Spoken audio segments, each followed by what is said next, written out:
In today's tutorial, we are going to do a gauge workshop. What is gauge and why is it important and how do we figure it out? That's coming up today.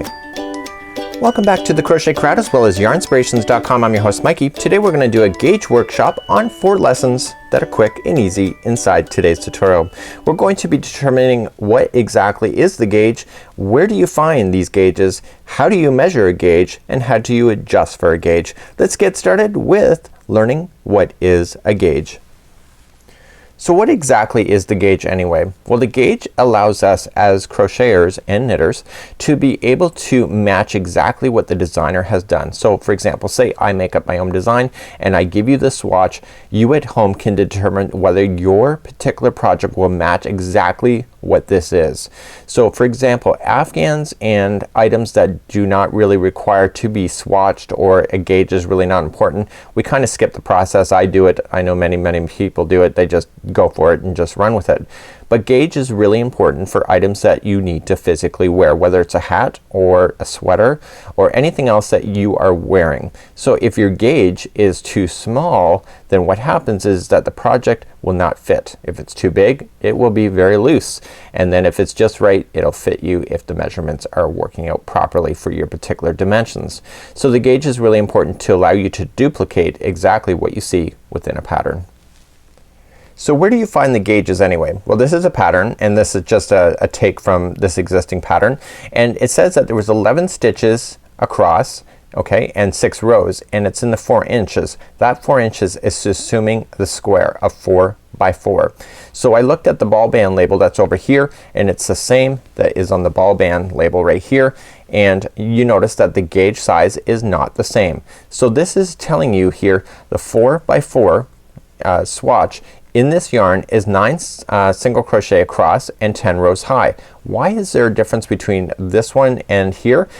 The quick answer is that we're not really using many single crochet in this particular swatch or this particular example, so therefore the amount of rows will change because we're using other stitches. So they're not technically going to be the same, but this gives you a really good indication on where you should be looking. But ultimately when you're doing a pattern, the pattern rules for the gauge, and if it's something that you need to match, this is exactly where you need to look and not here. I use this like you would not believe. So I'm always looking at this on a shelf of a label, because not only does it tell me what the swatch sizes are, but it also tells me what size hook is recommended for this yarn. So if you're going to play with this yarn, 8mm size L crochet hook is the way to go, and if you're a knitter, of course it is US 11 or an 8mm knitting needles in order to operate this yarn. So this here is something that I'm always looking at. I don't always swatch, but I definitely always look for the recommended hook size. So how do you measure gauge anyway? So we determined that the gauge was measured in a 4-inch square, whether it was 4 inches across and 4 inches in the height. So this particular example here with the end of the rainbow afghan told us that it was 11 stitches across and 6 rows high. So when you look at this particular example, you can count those up. So you can count 11 stitches across. So 1, 2, 3, 4, 5, 6, 7, 8, 9, 10, and 11, and then you can count 6 rows high. So 1, 2, 3, 4, 5, and 6. And so therefore this matches this particular example, and you know things change. So you know depending on the way that you lay it down could change the gauge. So you want to make sure that you're just measuring out your project. So a lot of people when it comes to sizes, they make a little sample first of like a 4-inch swatch, and then they just frog it back out and restart. Now what happens if this does not match that? Well, it's gonna change your whole story. So we want to take the measurements, and here's what's gonna happen. If your gauge matches this gauge, you're gonna exactly end up with her project. Nice and easy, you don't have to worry about it. If you end up with less stitches, okay, so for example there's supposed to be 11 here, but say you ended up with 9 in 4 inches instead of 11, this means your project will be much bigger, and then you have to reduce the hook size of that same yarn to go. So if you're a loose crocheter like I am, you sometimes have to reduce the hook, and I have to do this on hats for myself, is that because I'm loose I never get the right gauge. So if it asks for a size K crochet hook, I may go down to a J. I could even go down even further to get to the right size that I need to get. So you have to do that as a swatch.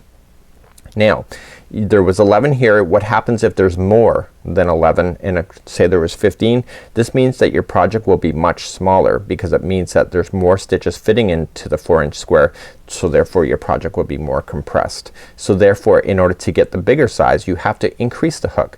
Now there's no magic formula on how much you should decrease or increase.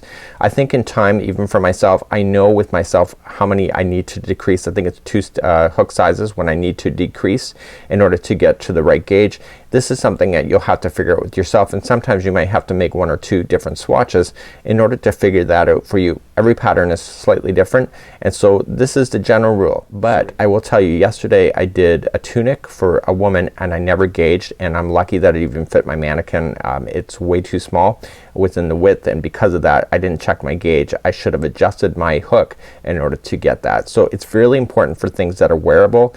Afghans and scarves, not so much, but then that's up to you. So this is the gauge workshop. Both of these sheets of paper will be available on the crochetcrowd.com for you to print and keep in your crochet journal.